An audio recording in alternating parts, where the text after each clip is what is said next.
What's poppin', man? It's your boy Showtime, Mr. Talk of the Town. You know how it goes, Talk of the Town TV popping off right now. Down here in AATL, the Hitman's DJ conference going down. And got my man with me representing that VA, that 757 at Vibe Beach, doing it up real big. Danjahandz Speaks producer. What's poppin', baby? Same old. Good? Same old. Good, how you been? I've been good. You out here grinding, man. So, you know, of course everybody knows you're a producer. You're responsible for a lot of the hits that have come out in the last couple of years.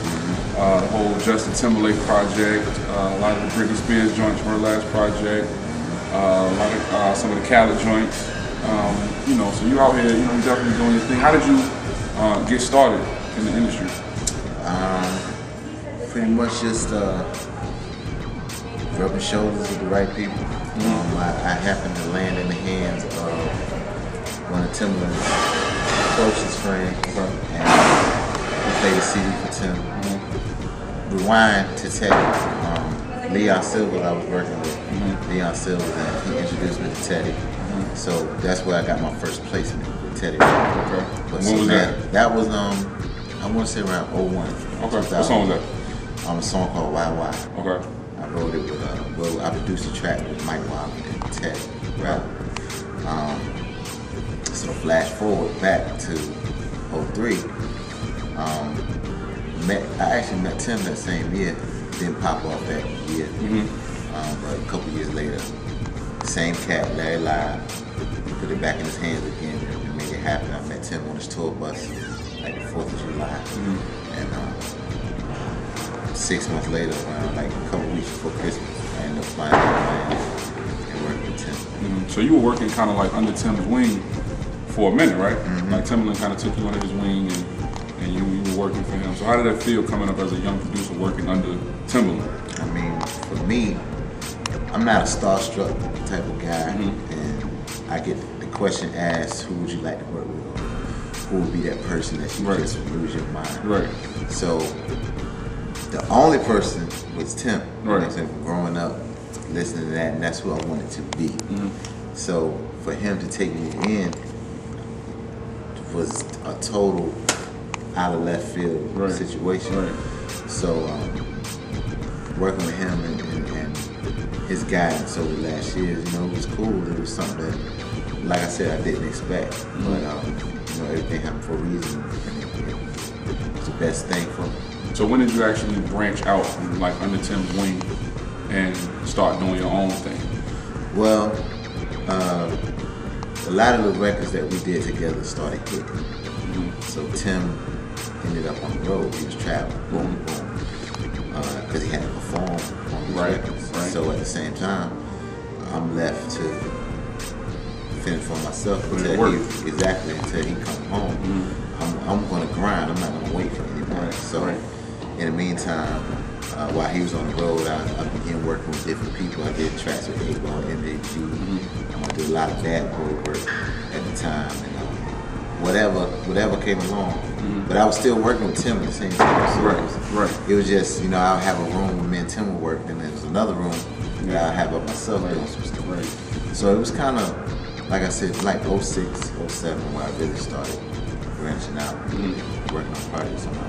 Okay, so fast forward from 06 to 07 until now in 08. You know, let's talk about the projects that you got going on right now. You know, you're definitely doing your thing on the producer's tip, but you're also in the executive chair right now. So let's kind of talk about what you're doing as far as producing and how that differs from what you're doing as far as being a label executive. I'm still working on a lot of major projects. I worked on Usher this year. I worked on Mariah Carey this year. Sierra, Pink. So I'm still doing the major work back in the studio with Britney.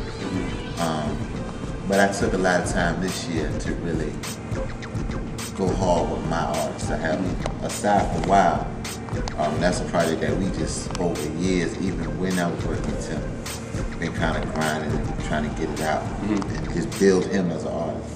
But I have another R&B pop artist, male, named Kevin Costa, aka KC. I think we put an incredible album together. I'm gonna go out on a limb and say it's gonna be one of the one of the dopest albums since Future Sex Love Sound. Now Kevin Collins, he's worked on other projects too. He's written a lot of stuff, right? He written a lot of stuff. He wrote The Go Getter. Right. That R. Kelly is singing on with Jeezy. He wrote Speeding from Rick Ross. He wrote Cash Flow. He got another joint for Young Steph coming out with a new artist on Professional? Professional. Okay. That record. And he's still, he's still on his grind writing, trying to get that. Well, of course, with the hip hop records, he got a couple of smashes, but that solo written record, we still grinding towards that. But in the meantime, we cut his project. I signed him. I want to say last year.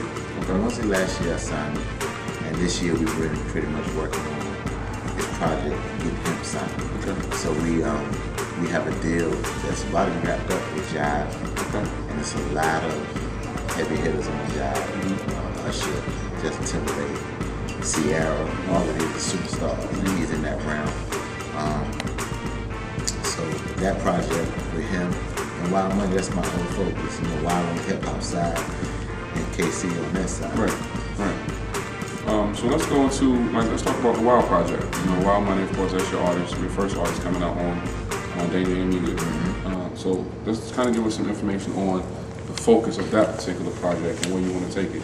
Right now, we in the streets at the bottom. Grinding it out. Exactly. I think that's where it needs to be established first. Right. To build his character and who he is, and tell his story to the people. Because we can easily go in the studio and do that record that can get on the radio. Then we got a certain type of artist that no one is going to be interested in him. They're just going to want that song. Right. Exactly. So, it's hard. The way we're doing it is tough. And it's real easy for us to go in and get a situation and do just what everybody's doing now. That's easy. Right. So the main focus is to establish him and who he is. Why he definitely has a story. Been locked up, shot, the whole night. I'm not saying that he's talking about that in his record, but I think his approach is he's telling his story and how to get out of it and where he want to go. Yada yada. It's real. Some people hear it and say, remind him of Jay. Okay. Reminds of Jay and how he talks about he's a hustler, but this is what I'm doing. This is how I'm do what I'm doing.